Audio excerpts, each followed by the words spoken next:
তত্র কামোহ কশক একত্ব মনুপশ্চাৎ। আশেপাশে হিন্দু দাদা কাকা যেটা আসেনি আছে, সাউন্ড যায় যায় পর্যন্ত।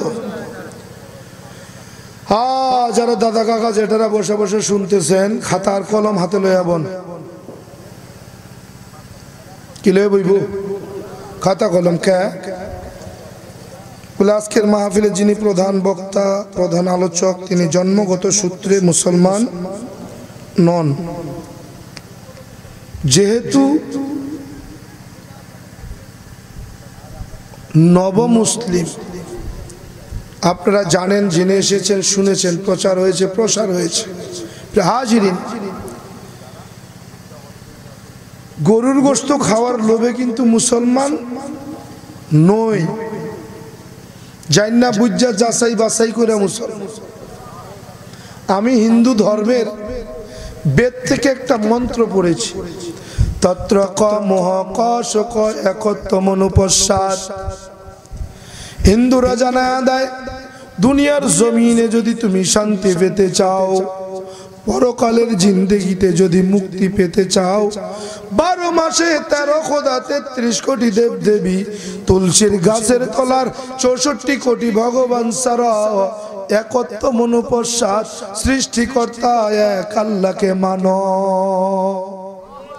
সৃষ্টিকর্তা কয়জন? 12 মাসে 13 জন, 33 কোটি দেব দেবী, তুলসীর গাছের তলায় 64 কোটি ভগবান। না রে গোলাম না, সৃষ্টিকর্তা একজন। তিনি কে? ইন্নাল্লাযীনা ক্বালু রাব্বুনাল্লাহ। রব্বে কারীম জানায়া দেয়, নিশ্চয়ই যারা আমি আল্লাহকে রব বলে মেনে নিল, রব বলে স্বীকার করলো। কি বলে? রব বলে। যারা আমাকে রব বলে মানে, ফালা খাউফুন, দুনিয়ার জমিনে তার কোনো ভয় নাই, ওয়ালা হুম ইয়াহজানুন, আর পরকালের জিন্দেগিতে তার কোনো চিন্তা নাই। সুবহানাল্লাহ কইবেন না? হিন্দুরা বলে দুনিয়াতে মুক্তি, দুনিয়াতে শান্তি আর পরকালে মুক্তি পাইতে যদি চাও, সৃষ্টিকর্তা এক আল্লাহকে মেনে নাও। আল্লাহ পাক রব্বুল আলামিন কোরআনে কারিমের মধ্যে বলছেন, দুনিয়ার জমিনে কোনো ভয় নাই, পরকালের জিন্দেগিতে কোনো চিন্তা নাই, যদি তুমি আল্লাহকে রব বলে মেনে নিতে পারো। কি বলে? রব। রব কার নাম? রব কাকে বলে? রবের ব্যাখ্যা কি? আলমে আরহে যখন রুহের জগতে আমরা ছিলাম, রব্বে কারীম এরকম আরশে কুরসি নিয়ে বইছেন, সমস্ত রুহুরা সামনে বসা। আল্লাহ পাক রব্বুল আলামিন রূহ জগতের রূহদেরকে উদ্দেশ্য করে প্রশ্ন ছুড়ে দিলেন, আলাস্তু বি রব্বিকুম, আমি কি তোমাদের রব নই? আমি কি তোমাদের রব নই? সব রুহের জগতে আমরা মাথা নিচু করেছিলাম, কোনো সারা শব্দ নেই। একজন ব্যক্তি সর্বপ্রথম মাথা উঁচু করে বললেন, বালা, হ্যাঁ আপনি আমাদের মালিক, আপনি আমাদের খালিক, আপনি আমাদের রব, আপনি আমাদের সব। কে বলছেন? একজন ব্যক্তি কি বললেন? বালা, আমি স্বীকার করে নিলাম। এই একজন ব্যক্তি স্বীকার করার পরে যত নবী রাসূল ওই রুহের জগতে ছিলেন, সমস্ত নবী রাসূলগণ মাথা উঁচু করে বললেন, বালা, হ্যাঁ আপনি আমাদের মালিক, আপনি আমাদের খালিক, আপনি আমাদের রব, আপনি আমাদের সব। যখন নবী রাসূলগণ স্বীকার করলেন যে আপনি আমাদের রব, সমস্ত মুমিন ইমানদারেরা মাথা উঁচু করলেন, বললেন, বালা, হ্যাঁ আপনি আমাদের মালিক, আপনি আমাদের খালিক, আপনি আমাদের রব, আপনি আমাদের সব। মুমিনরা মেনে নিলেন, বললেন আপনি আমাদের রব। মুমিনদের দেখা দেখি বেঈমান নাফরমানগুলো মাথা উঁচু করলেন, বললেন বালা, হ্যাঁ আপনি আমাদের মালিক, আপনি আমাদের খালিক, আপনি আমাদের রব, আপনি আমাদের সব। তাহলে রুহের জগতে আমরা সবাই স্বীকার করছি কি আল্লাহকে রব বলে মাইনা নিছি। রব্বে কারিম বলেন, তোমরা যতই মৌখিক স্বীকারোক্তি দাও না কেন, তোমাদেরকে যখন আমি দুনিয়াতে পাঠাবো তোমরা আমাকে ভুইলা যাবা। তোমরা কি আমাকে ভুইলা যাবা। স্বরূপ রব্বে কারিম কুদরতের কলম দিয়া কুদরতের কাগজের মধ্যে লিখলেন, তোমরা স্বীকারোক্তি দিলে আমি লিখে রাখলাম। এই লিখিত কাগজটা এক ফিরিস্তার হাতে দিয়া বললেন, ফিরিস্তা রাখো, যখন হাসরের মাঠ কায়েম হবে এই কাগজটা আমাকে ফেরত দিবে। ফিরিস্তা দীর্ঘদিন হাতের মুঠি করে রাখলেন, মুঠে ভইরা রাখলেন। চিন্তা করলেন, যদি হাতের মুঠ থেকে এটা কোনো সময় পড়ে যায়, হারায়া যায়, হাসরের ময়দানে যদি আল্লাহ পাক রব্বুল আলামিন দাবি কইরা বসে দিমু কইতেইকা, তাহলে কি করা যায়? বলে এই কাগজটাকে সুন্দর করে তাবিজ বানাইলেন। কি বানাইলেন? তাবিজ বানায়া ঝুলাইয়া রাখলেন। দীর্ঘদিন দেখার পরে চিন্তা হচ্ছে যে তাবিজ তো একদিন ছিঁড়ে পড়েও যাইতে পারে, যদি পইরাই যায় তো হাসরের ময়দানে আল্লাহ চাইলে দিমু কোথার থেকে? যা, এটা হাতের মুঠেও না, তাবিজেও না, এটা খায়ালাম। কি করবো? ফিরিস্তা খায়ালাইছে। কাগজটা, সাদা কাগজটা খেতে দেরি হয়েছে, ফিরিস্তা সাদা পাথর হতে দেরি হয়ে নেই। সুবহানাল্লাহ কইবেন না? সাদা পাথরে পরিণত হয়ে গেল। হাজারে আসওয়াদ, হাজারে আসওয়াদ মানে সাদা পাথর। আল্লাহ তাআলা আদম আলাইহিস সালামকে বানানোর পরে যখন জান্নাতের মধ্যে দিয়ে দিলেন, এই পাথরটা আল্লাহ পাক রব্বুল আলামিন জান্নাতে সংরক্ষণ করলেন। ফিরিস্তার সাদা পাথর জান্নাতের মধ্যে রেখে দিলেন। আল্লাহ পাক রব্বুল আলামিন আব্বাজান সেদিন আদম আলাইহিস সালামকে যখন জান্নাত দিয়া দিলেন, জান্নাতের মধ্যে দিয়া আল্লাহ পাক রব্বুল আলামিন কোরআনে কারিমের মধ্যে জানাইলেন আদমরে কি বলছেন। আল্লাহ পাক রব্বুল আলামিন বলেন, অকুলনা ইয়া আদামুসকুন আনতা ওয়া যাওজুকাল জান্নাহ। আয় আদম, তোমার বিবিকে নিয়া তুমি জান্নাতে অবস্থান করো, বসবাস করো, যা খুশি খাও, যা খুশি যেখানে খুশি যাও, কোনো বাধা নাই, নিষেধ নাই। একটা ওয়াজ, একটা আদেশ আছে। বলে কি? বলে ওই যে গাছটা দেখা যায়, ওলা তাকরবা হাদিহি শাজারা, ওই যে গাছটা দেখো, গাছটা, ওই গাছের ফল খাওয়া থেকে বিরত থাকবা। শুধু তাই না, গাছের নিচে যাওয়া থেকে বিরত থাকবা। যদি গাছতলায় যাও তাহলে জালেম হয়ে যাবে। জালেমের জন্য জান্নাত নয়, জালেম যাবে জাহান্নামে। মুমিনের জন্য জান্নাত, মুমিন থাকবে জান্নাতে। ওয়াজ কয়টা? ওয়াজ একটা। কি? বলে গাছতলায় যাব না। আব্বাজান গেছিনি? আব্বাজানে গাছতলায় গেছিনি? গেছে?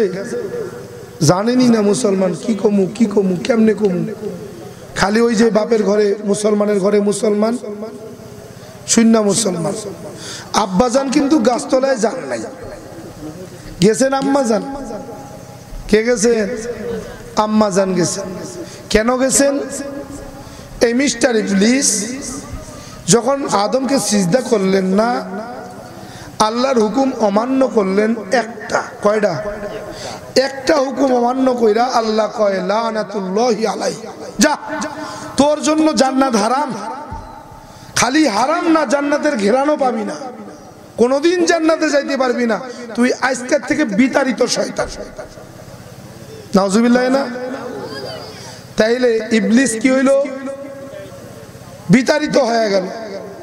আল্লাহর সঙ্গে চ্যালেঞ্জ করলো, আল্লাহ 6 লক্ষ বছর ইবাদত বন্দেগী করছি, কয় বছর?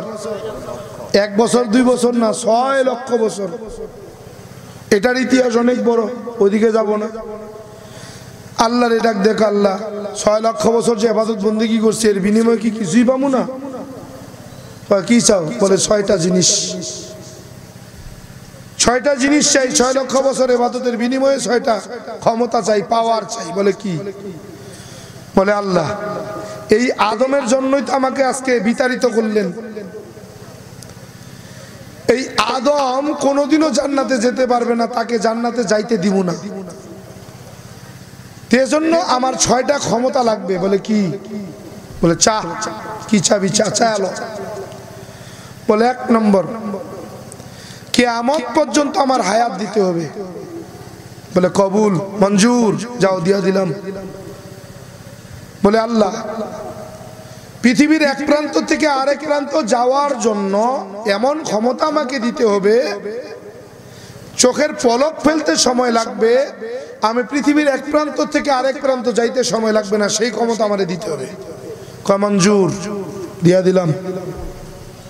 3 নম্বর, বলে আল্লাহ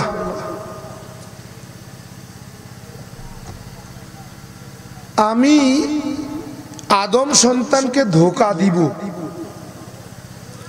স্বামী স্ত্রীতে তালাক দিব, বাবা মায়ের সঙ্গে সন্তানের গ্যাঞ্জাম বাঁধাবো, সন্তান দিয়া বাবা মাকে পিটাবো, বাবা মা দিয়া সন্তানকে পিটাবো, ভাই ভাইয়ের শত্রুতা লাগাবো। এই যদি দেখে বনি আদম, তাহলে তো আমার ফিরায় মারে কি? ওরে যদি দেখতে পাইতাম তাহলে ফিরায় মারা যেতাম না? গ্যাঞ্জাম বাঁধাই দিয়েছো ভাইয়ের মধ্যে, স্বামী স্ত্রীর মধ্যে গ্যাঞ্জাম, তোর ফিডা ছোটা আন্দার কি? আল্লাহ এমন ক্ষমতা দিতে হবে, আমি গ্যাঞ্জাম বাঁধামু, কিন্তু আমার কেউ দেখতো না। কয় মঞ্জুর, দিয়া দিলাম। গেছে কয়টা? হ্যাঁ, 3টা। 4 নম্বর, কয় আল্লাহ আমার আপনার বনি আদম কিয়ামত পর্যন্ত কত কোটি কোটি হবে তার কোনো ঠিক ঠিকানা নাই, আমার একার দ্বারা তো আর সম্ভব না, আমার উম্মত চাই, আমার অনুসারী চাই, দেন। কয় যা, অনুসারী দিয়া দিলাম। বলে কি? বলে তোর বাম হাঁটুর মধ্যে দিলাম পুরুষ লিঙ্গ, ডান হাঁটুতে দিলাম স্ত্রীলিঙ্গ। হাঁটুয়ে হাঁটুয়ে ঘর্ষণ লাগবে,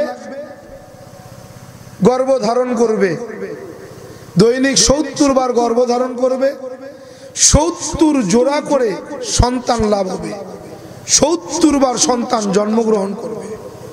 দৈনিক কতবার? 70 বার গর্ভধারণ করবে, 70 বার সন্তান প্রসব করবে, 70 বারে একবারে 70 জোড়া করে সন্তান হবে। এগুলো তোর অনুসারী, যা, দিয়া দিলাম। বলে 5 নম্বর, কি চাও? বলে আল্লাহ এদের খাবার লাগতো না, এরা আমারে যে মানবো, কেন মানবো? এদের খাবার দিব কোথার থেকে? কয় যা, বনি আদম যেটা বিসমিল্লাহ ছাড়া খাইব, এটা তোর খাবার, তোর অনুসারীর খাবার। কি? বনি আদম এমন কিছু আল্লাহর গোলাম আছে, যদি দাওয়াত পায়, দাওয়াত বিসমিল্লাহ কোনের টাইম নাই, কয় আগে সাফ কর মিয়া। বিসমিল্লাহ কইতে গেলেই 2 টুকরা কম খামু, 2 টুকরা বেশি খাওয়ার জন্য বিসমিল্লাহ কোনের টাইম নাই, আগে খা। আছে কি নাই? কয়টি সব ইবলিসের অনুসারীর খাবার। বলে আল্লাহ শেষ চাওয়া। বলে কি? বলে আল্লাহ সব তো লইয়াই লইছি, কে একটা বাদ রাখতে পারতো না? কিয়ামতের সময় এটা চাইতো, কিয়ামতের আগে চাইতো, কিন্তু সব কটা লইব। বলে আল্লাহ শেষ চাওয়া, আর নাই একটা। বলে কি? বলে আল্লাহ কিয়ামত পর্যন্ত যে আমি থাকবো, আমার অবস্থা, আল্লাহ আমাকে এমন ক্ষমতা দিয়া দেন, যেই ক্ষমতায় আমি বনি আদমকে সব ধোঁকার থেকে বাঁচাইলেও নারীর ধোঁকার থেকে বাঁচাইতে পারবেন না। এই নারীর ধোকাটা আমাকে দিয়ে দেবে। সবচেয়ে বড় অস্ত্র। বলে যখন মানুষকে আর কোনো অস্ত্রতে ঘায়েল করতে পারে না, ধোকা দিতে পারে না, তখন নারী দিয়া ধোকা দেয়। নারীর ধোকা বনি আদম কাটায়া উঠবে অসম্ভব। কয়জা দিলাম? 6টা পাওয়ার শেষ। কয় আল্লাহ এবার আপনার জাহান্নাম কয়টা? কয় 7টা। কয় হইতো না, জাহান্নামের সংখ্যা বাড়ান। কেন? বলে আপনার একটা বনি আদমও জান্নাতে যাবে না, সব কটা জাহান্নামে। বলে ইবলিস,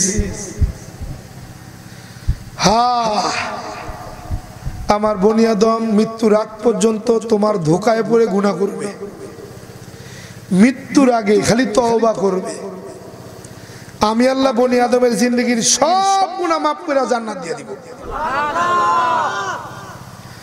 বনি আদম গুনাহ করার নিয়ত করবে, গুনাহ লিখবো না। যদি একটা গুনাহ করে, একটা গুনার বদলে একটা গুনাহই আমল নামায় লিখবো। কিন্তু বনি আদম যদি একটা নেকের কাজ করার নিয়ত করে, সঙ্গে সঙ্গে তার আমল নামায় একটা নেকি লিখে দিবে।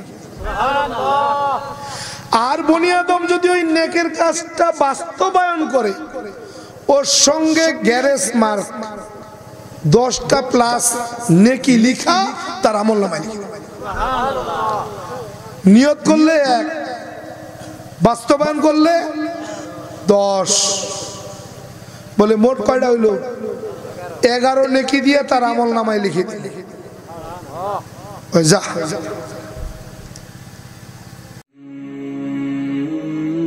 সময়ের দৃষ্টি কুরআন ও সুন্নাহর কথা বলে।